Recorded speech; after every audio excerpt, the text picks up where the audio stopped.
Bon, vous en doutez toutes, la thématique du webinaire de Céline est en lien avec la journée de la femme, mais on ne pouvait pas faire le webinaire du jeudi de la Fédé un autre jour qu'un jeudi. Et donc, c'est la date qui était la plus proche du 8 mars.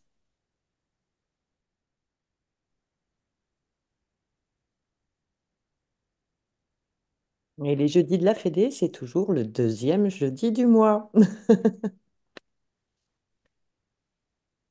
Donc, on n'avait pas trop le choix.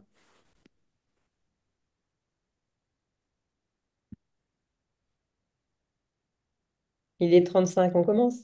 Eh bien, on va démarrer. Vas-y, Alors, Céline. bonjour à toutes et à tous. Bienvenue au jeudi de la Fédé. Moi, je suis Céline Marchal. Je suis déléguée chargée de la protection sociale à la FFMKR au niveau national. Depuis peu, je suis présidente de la Fédé 54 et j'interviens à la Carpinco, entre autres. Voilà, j'essaye de trouver des solutions pour nous. Pourquoi ce jeudi de la Fédé? Ben, comme l'a dit Steren tout à l'heure, c'était en rapport avec le 8 mars, la journée des droits des femmes. Et du coup, on avait lancé un petit questionnaire à la fois femmes et kinésithérapeutes. Qui sommes-nous? Et ce soir, on va essayer de vous donner un peu les réponses au questionnaire. Émilie? Donc, bonsoir à tous.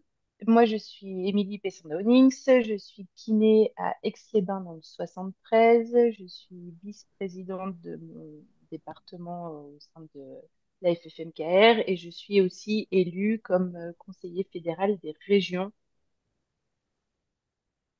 pour la FFMKR. Donc, voilà, je suis très heureuse de participer ce soir avec Céline Steren et j'espère que ce webinaire euh, vous rendra satisfaction sur les réponses à ce questionnaire. Ah oui, je précise aussi que si vous avez des questions, si vous pouvez les poser dans l'onglet Q et R, comme ça, avec Steren, nous pourrons vous répondre, parce que c'est Céline qui va faire cette présentation. Et voilà, Donc, Stern, je ouais, je laisse suis la main à conseiller Steren. fédéral également. Je suis conseiller fédéral à la Fédé, délégué au contentieux et à la protection juridique. Et pour terminer ce que disait Émilie, donc les questions se feront à la fin de la présentation de Céline. C'est Et parti. on est parti. Donc, c'est les résultats de l'enquête FFMKR Être femme et kiné qui a été fait du 27 février au 3 mars 2025. Vous avez été plus de 1570, mais on s'est arrêté au moment où on a voulu faire le décompte et puis regarder un peu les réponses. Le questionnaire correspond à 1570 réponses. En tout cas, on vous remercie d'avoir répondu. C'est un chiffre super intéressant, comme quoi les femmes, elles ont envie qu'on pense à elles, parce que le questionnaire était quand même long, donc c'était bon signe. Les questions ont été faites par mailing, enfin le questionnaire a été envoyé par mailing et il a été fait sur les réseaux sociaux. C'est un petit biais de réponse parce qu'il a été beaucoup sur Facebook. On ne l'a pas trop envoyé sur les autres réseaux, donc ça peut donner aussi plus une idée des réponses des femmes qui sont dans la tranche d'âge Facebook plutôt que autres. Mais on essayera de faire mieux les prochaines fois. Euh, ce qu'il faut savoir, c'est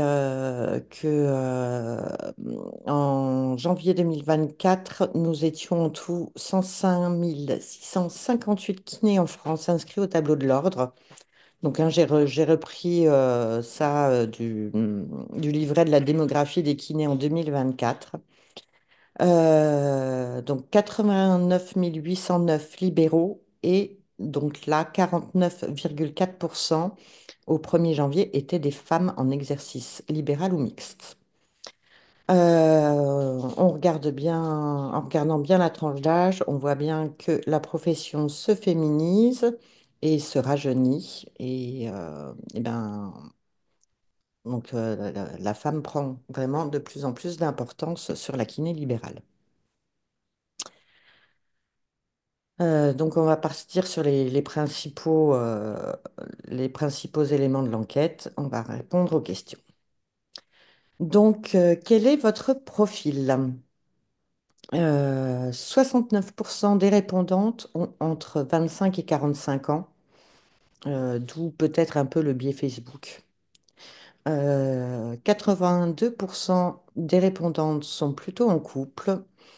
Et du coup, ben, rien qu'à ça, on voit que c'est les tranches d'âge qui sont plus à même d'être mères et du coup chargées de famille. Alors, dans les réponses, on vous a demandé si vous aviez des enfants à charge. 71% d'entre vous a au moins un enfant à charge. 10% sont en famille nombreuse et 29% n'ont pas ou plus d'enfants à charge. Vous êtes donc une majorité à devoir concilier vie professionnelle et vie familiale. Où est-ce que vous exercez? Dans quel type de territoire? Et travaillez-vous seul ou à plusieurs? Donc les deux petits fromages montrent que les femmes se répartissent sur tout le territoire, un peu plus en milieu urbain, mais vous êtes quand même un tiers à exercer en campagne. A priori, c'est pas un frein à l'installation. Et seulement un quart des répondantes travaillent seules et la plupart sont plutôt dans des exercices de groupe et a priori, ils trouvent un équilibre. Pourquoi vous vous êtes dirigé vers l'exercice libéral plutôt que le salariat? Ce qui est mis vraiment en avant à plus de 80%, c'est l'autonomie. À 59%, la gestion de planning. À 55% pour trouver un épanouissement professionnel, 47% pour diversifier votre exercice et près de 40% plutôt pour des raisons financières. C'est pas l'attrait premier. Ps. Alors, quels sont les avantages et les inconvénients pour vous de l'exercice seul? Liberté et autonomie sont les termes qui sont le plus revenus. Liberté de l'emploi du temps, liberté des décisions, meilleure alliance vie pro, vie perso. Trouver une qualité de vie avec la tranquillité, le calme au travail, une pression de rentabilité qui est moindre. On travaille pour soi et pas pour un groupe. Éviter les conflits, que ce soit avec les confrères ou en interprofessionnel. Et une gestion simplifiée avec une gestion administrative plus simple, financière plus simple, et pas de partage de locaux, de matériel, ce qui permet une utilisation optimale des ressources. Quels sont pour vous les inconvénients de l'exercice seul? On retrouve l'isolement professionnel, le manque d'échange, l'absence de partage de connaissances, l'absence de partage d'expérience. La charge de travail et la responsabilité avec une lourdeur plus importante sur la gestion du cabinet, des patients, et puis la difficulté du coup à trouver des remplaçants. La charge financière, souvent plus élevée lorsqu'on exerce seul, il y a absence de partage des coûts ben, du matériel ou même des locaux. Et un problème au niveau de la sécurité et un manque de soutien. euh, donc notamment sur la sécurité en cas d'agression. Là, pour vos réponses sur l'exercice de groupe, avantages et inconvénients. Donc les avantages, un échange, une convivialité avec un partage des connaissances, des techniques, des expériences, une ambiance agréable, du soutien moral.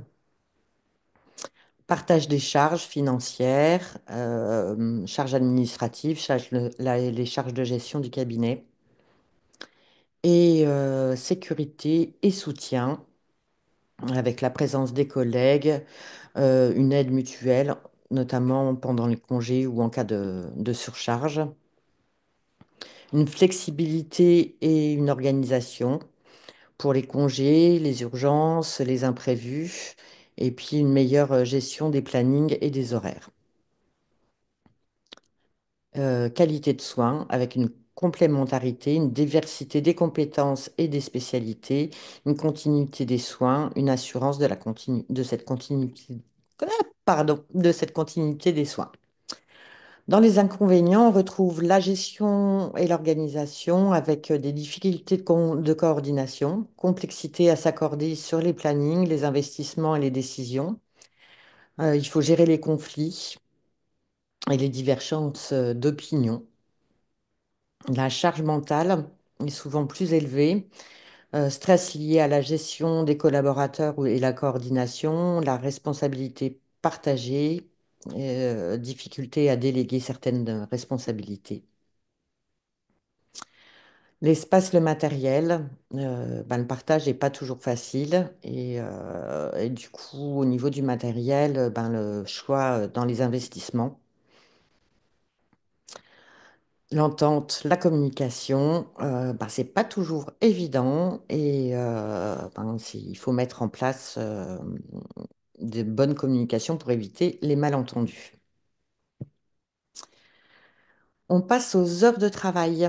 Et là, eh ben, on voit que, une majorité travaille entre 36 et 45 heures par semaine, au moins un quart moins de 35 heures, seulement 1% à moins de 20 heures, et un quart à plus de 45 heures.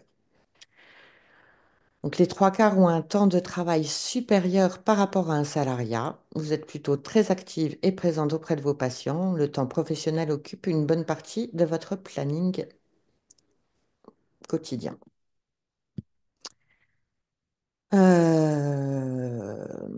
Certaines d'entre vous interviennent, donc là on avait mis les exemples SMR, EHPAD, clinique, ça peut être les masses et tout ça, donc 33% interviennent en structure. La plupart en exercice libéral, puisqu'il y a que 1% en exercice mixte dans les répondantes. Plus de 80% travaillent au moins deux demi-journées dans ces structures et 8% plus de quatre demi-journées, donc plus d'un mi-temps. Donc là, c'est pareil, l'investissement horaire est pas mal. Vous faites des domiciles. 6% d'entre vous font de l'exercice exclusif à domicile. 30% n'en font pas du tout. La plupart font au moins l'équivalent d'une demi-journée par semaine et 30% n'interviennent pas du tout en DOM. Je me suis répétée. C'est là qu'on voit des fois des petits bugs. Euh, Là où ça manque, c'est est-ce que vous faites pas d'hommes parce que pas le temps, parce que pas rentable et tout ça. Donc ça, ce sera peut-être des questions à poser plus tard.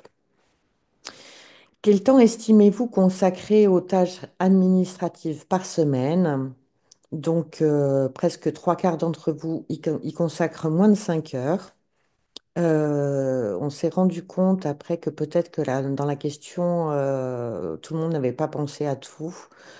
Celles qui travaillent dans des structures ou le temps de comptabilité ou tout ça. Donc voilà, on n'est pas sûr que les réponses correspondent réellement. Est-ce que vous travaillez les week-ends? Ben, 65% d'entre vous arrivent à ne pas travailler le week-end. 5% presque tous les week-ends et donc 30% parfois. Donc ça, c'est pareil, est-ce une question d'organisation ou de vie familiale? On ne sait pas trop. Les femmes et la formation. Donc une majorité se forme régulièrement et reste donc à jour de ses connaissances. Vous êtes quand même 66% à répondre oui chaque année. Sachant que nous avons eu des résultats au niveau des PC, par exemple, seulement 22% des professionnels de santé sont à jour de leur DPC actuellement. Donc, vous êtes largement au-dessus de la moyenne. Presque tout le monde connaît le DPC, qui est la formation donc obligatoire. Le FIFPL, qui permet ouf, oui, une indemnisation des formations cœur de métier ou des DU. Et mon compte formation qui est moins connu, mais sachez qu'il permet de financer des formations sur les langues, par exemple, faire des bilans de compétences ou des formations un petit peu plus diverses que la kiné.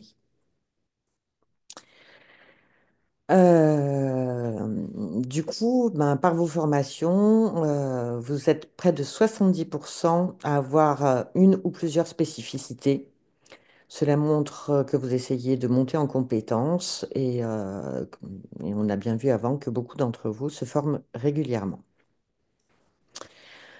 Quels sont les domaines que l'on retrouve le plus? Les domaines dominants sont la périnéologie à 47%, 27% en musculo-squelettique, 21,5% en cancéro, 21% en pédiatrie, 18% en vasculaire et lymphatique. Quand on regarde, en fait, les femmes travaillent quand même sur les thématiques orientées autour de la femme et de l'enfant. On voit bien dans ces chiffres. Donc, il y a encore 14% en kiné du sport, 13% en lésions cutanées, 11% en maxillofacial, 10% en gériatrie. Le reste, c'est un petit peu moindre. On s'est permis de vous demander votre BNC moyen annuel et vous avez été plutôt nombreuses à répondre. Il n'y a que 9% qui n'ont pas souhaité répondre. Deux tiers des répondantes sont en dessous des 45 000 euros et sachant que ce chiffre, c'est le chiffre d'affaires moyen donné par la Carpinco. Donc en fait, ben, vous travaillez beaucoup, vous formez beaucoup, mais finalement, c'est pas vous qui avez les plus gros chiffres d'affaires. Euh, Quelles sont les principales difficultés que vous rencontrez dans votre exercice? On a retrouvé en priorité la charge financière à 78%. 60% sont fatigués, ont un épuisement professionnel. 54% manque de temps. 45% trouvent la gestion administrative chronophage. 34% ont eu des problèmes pendant leur congé maternité. 28% risque juridique. 17% les problèmes liés au comportement des patients. Près de 17% difficultés sur la gestion de planning. 8% ont des problèmes de santé.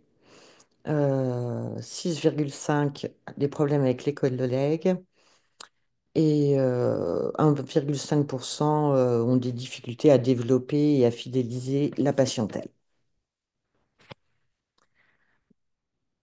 Euh, on a voulu savoir un petit peu ben, par rapport à votre temps de travail, votre temps familial aussi, ben, quelles étaient votre implication dans les différentes structures professionnelles. Et ben, on sait tous que nous, on est les syndicats, il y a l'ordre, il y a les CPTS, les MSP, les URPS, et on voulait voir un petit peu ben, où en étaient les femmes par rapport à ça.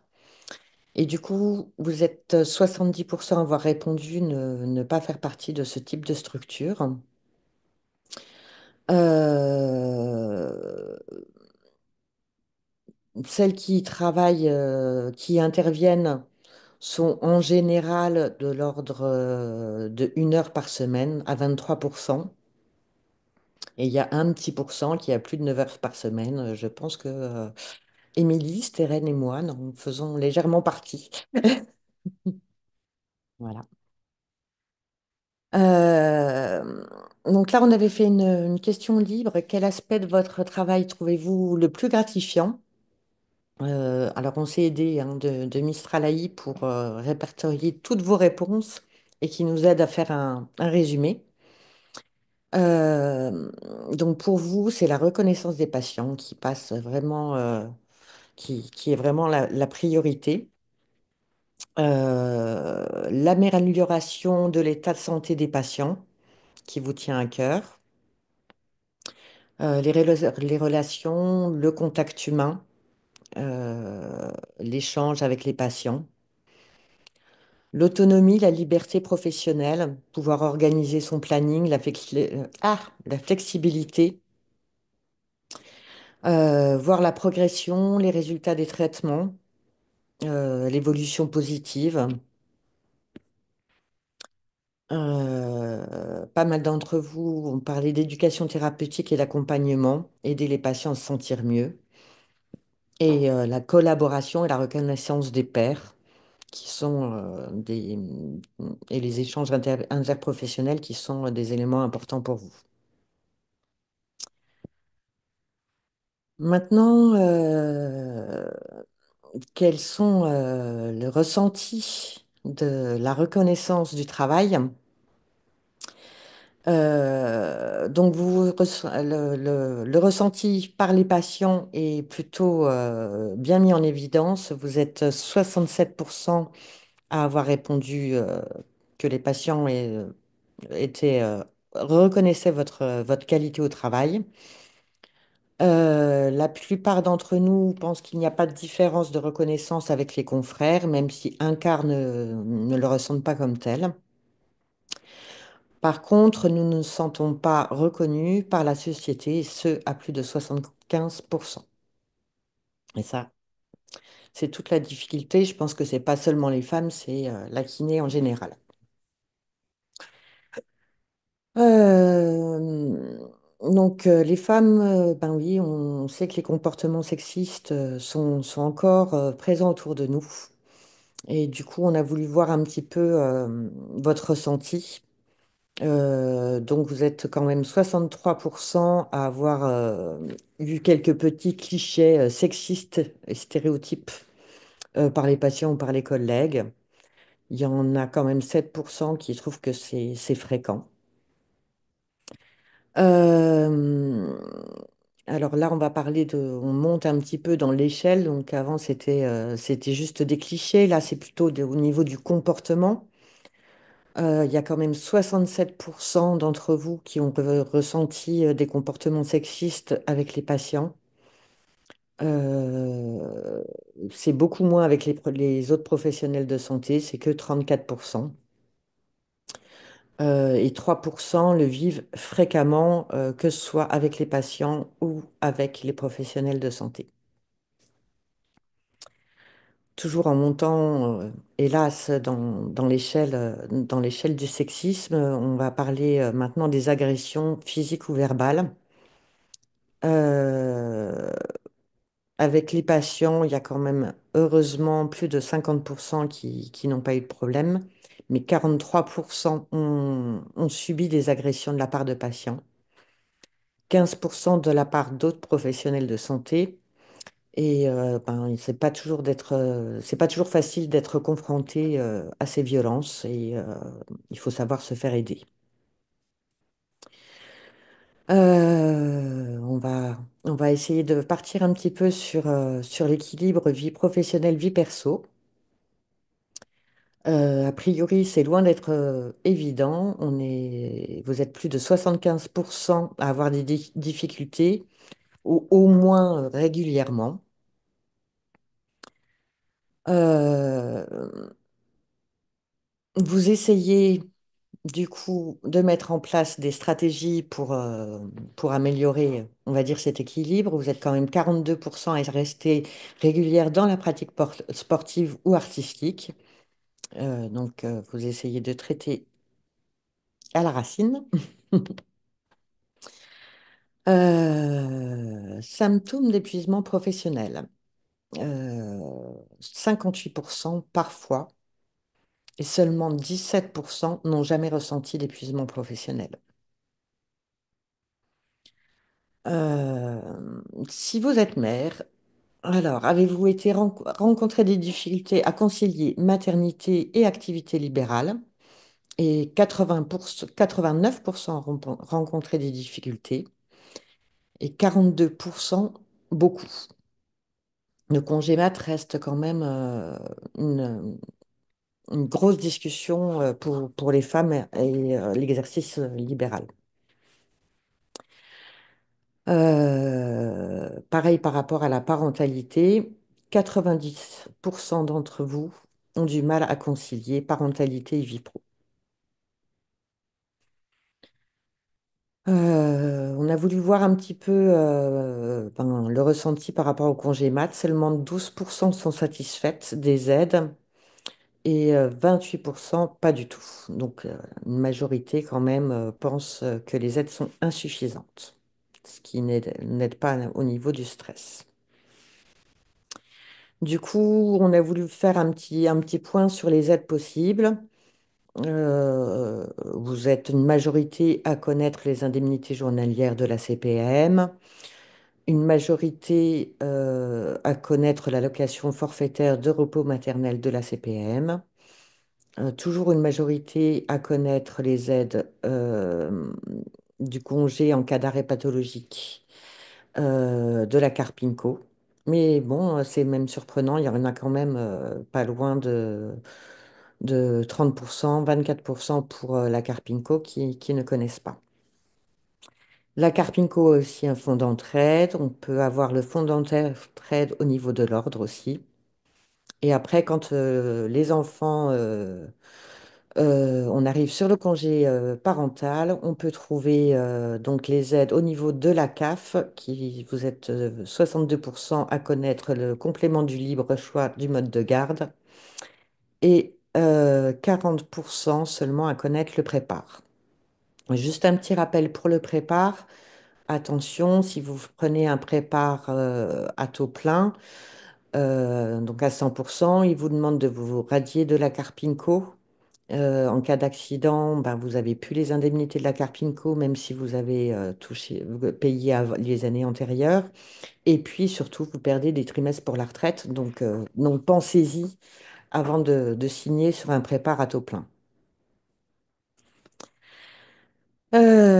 Selon vous, prenez-vous suffisamment de temps pour vous occuper de votre propre santé? Et a priori, ben, votre propre santé n'est pas prioritaire, seulement 13% prend le temps. Euh, Seulement 15% n'ont pas de gêne physique lié à l'activité professionnelle. 34% même pensent perdre de l'efficacité professionnelle à cause de leur propre corps. Donc même physiquement, vous ne vous écoutez pas, les filles. Est-ce que vous dormez suffisamment pour vous sentir en forme au travail ou avez-vous des troubles du sommeil? Et près de 50% ne dorment pas assez et plus de 66% a des troubles du sommeil. Au niveau alimentation, vous essayez plutôt d'avoir des horaires réguliers au niveau de vos repas. Vous estimez manger plutôt équilibré. Par contre, vous sautez quand même de temps en temps des repas. Stress, euh, on retrouve quand même des chiffres assez importants. Près de 75% ont répondu ressentir du stress, parfois ou souvent, et 33% ne savent pas trop comment le gérer. 5% pas du tout, et 49% d'entre vous que de façon partielle. Et donc, malgré toutes ces réponses, quand on vous demande comment vous ressentez votre qualité de vie globale, malgré vos douleurs, votre stress, le déséquilibre vie pro, perso, la charge mentale, ben vous êtes quand même 70% à trouver bonne, voire très bonne, votre qualité de vie globale. Donc en fait, les femmes sont des warriors, elles s'accrochent et elles avancent. Donc là, on a repris un petit peu donc, la réponse ouverte. Quelles seraient pour vous les solutions et soutiens que vous aimeriez voir mettre en place? Donc une meilleure rémunération et valorisation des actes. Euh, Valorisation financière est souvent perçue comme une solution pour réduire le stress et améliorer l'équilibre vie professionnelle et vie personnelle. Une réduction de la charge administrative avec beaucoup qui aimeraient limiter, simplifier ces tâches, pouvoir déléguer, avoir des outils numériques plus performants. Mais là, on revient toujours avec l'idée de la valorisation financière parce que pour prendre un secrétariat, il faut pouvoir le payer. La complexité administrative est vue comme une source de stress et de perte de temps. Beaucoup souhaiteraient pouvoir augmenter leur temps de pause et améliorer le temps de travail. La possibilité de travailler à mi-temps ou réduire le nombre de patients par jour est souvent mentionnée. Bien-être et santé, les répondantes expriment le besoin de temps en temps de temps pour des activités physiques, de la relaxation, des soins personnels. L'accès à un besoin psychologique et à des activités de bien-être est également souhaité.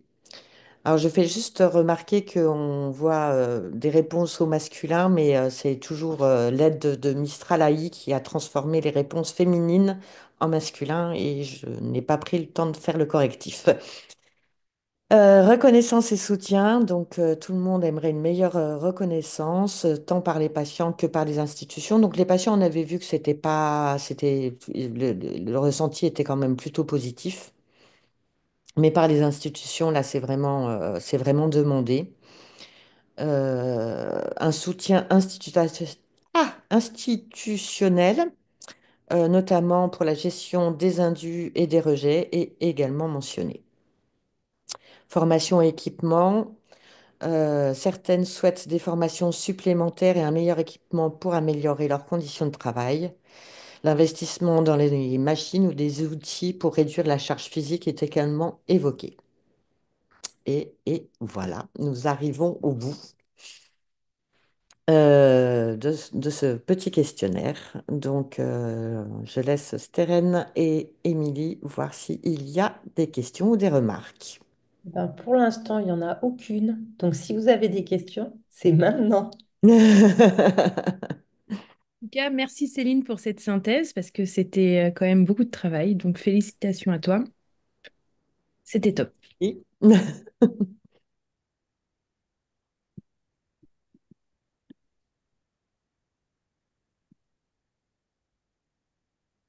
Oui, expliquez. Alors, on a une question sur le chat qui demande est-ce que cette étude a été au masculin aussi afin d'effectuer un comparatif? Très bonne Non. question. Alors non, on a hésité. Je te Et laisse puis, répondre, Céline. voilà. Tu m'entends? Moi, je Vous t'entends. m'entendez? Oui, oui. Ok. On a hésité. On s'est posé la question, mais en même temps, on voulait rester exceptionnellement vraiment sur le thème de la journée du droit des femmes. On s'est dit qu'on essayerait de refaire ce même type de questionnaire en mixte, mais là, pour une fois, on voulait mettre les femmes en avant. Mais c'est vrai qu'en regardant les réponses, Céline, on s'est quand même posé la question que ça serait intéressant de comparer aussi Oui. avec les réponses masculines. On en a beaucoup discuté lors des précédentes réunions. On- Est-ce qu'on a répondu à votre question? Est-ce que vous avez des questions autour ou secondaires ou Ou des remarques, ou des remarques? desiderata. Qu'est-ce qui vous Si c'est choque ou qu'est-ce qui vous choque pas ou qu'est-ce qui vous a interpellé? Est-ce que vous attendiez à ce type de réponse ou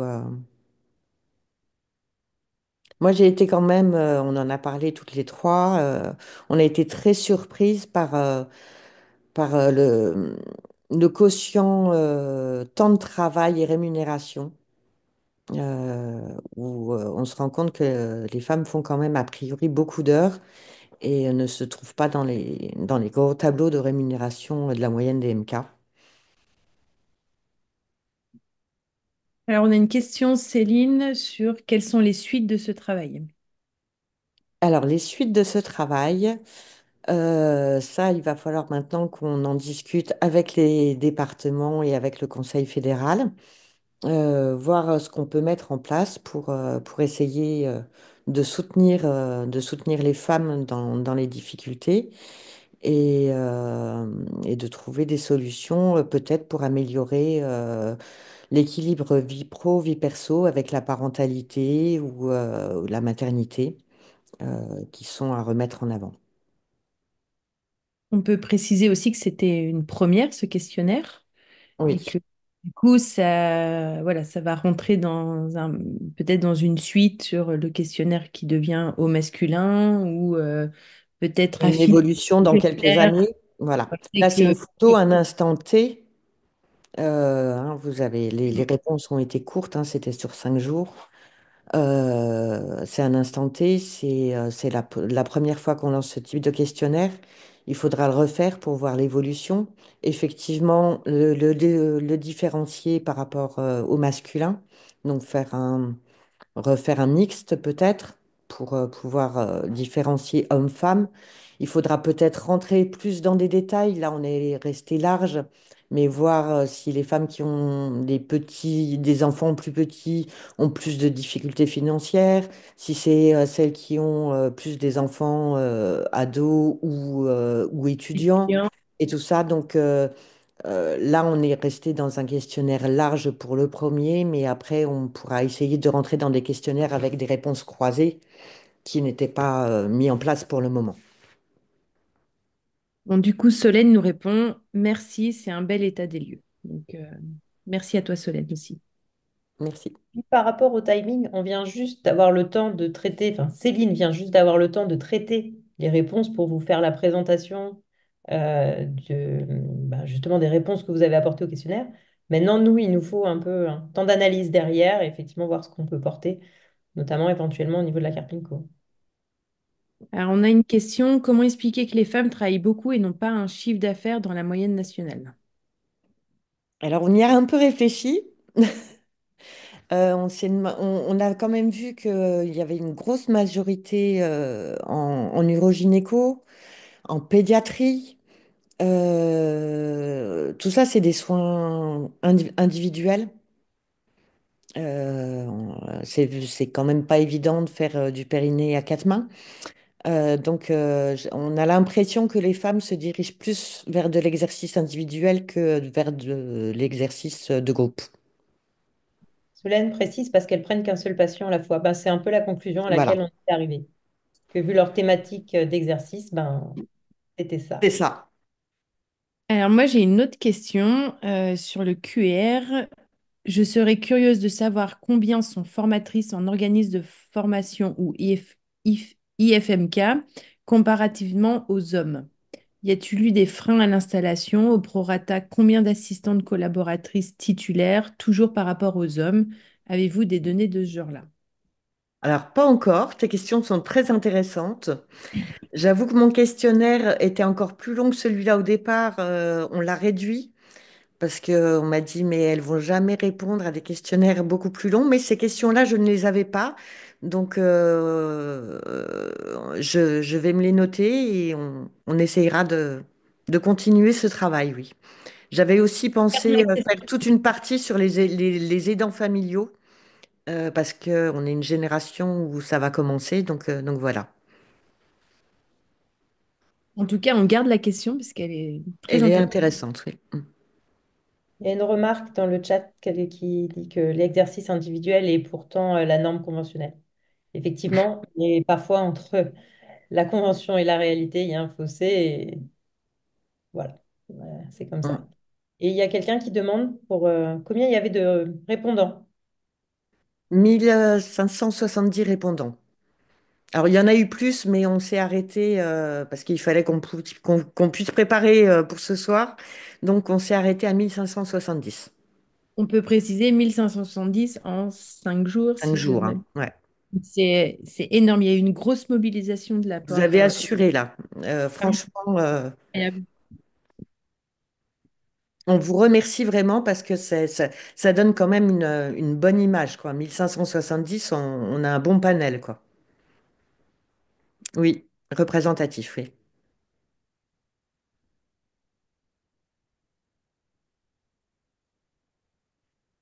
Est-ce que vous avez d'autres questions?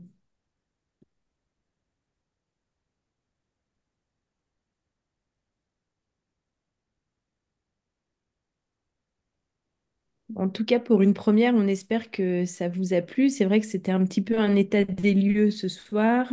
Et petit à petit, on va affiner avec Céline et Steren. Mais voilà.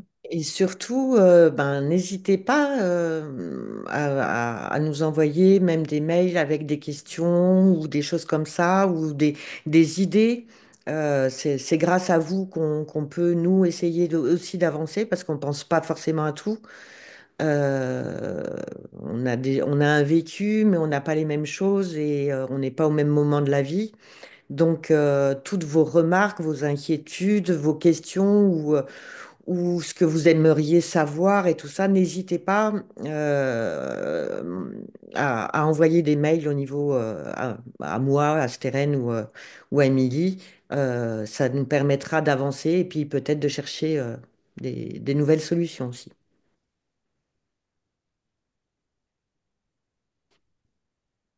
Vous pouvez retrouver nos mails sur le site de la Fédé si vous voulez. Mm.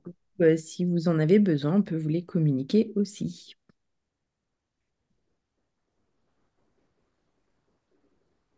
Bon. Donc, a priori, pas de nouvelles questions, Non, je dirais. on dirait.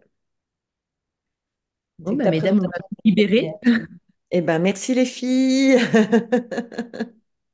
Merci beaucoup, on va vous libérer. Et merci aux quelques garçons qui se sont connectés.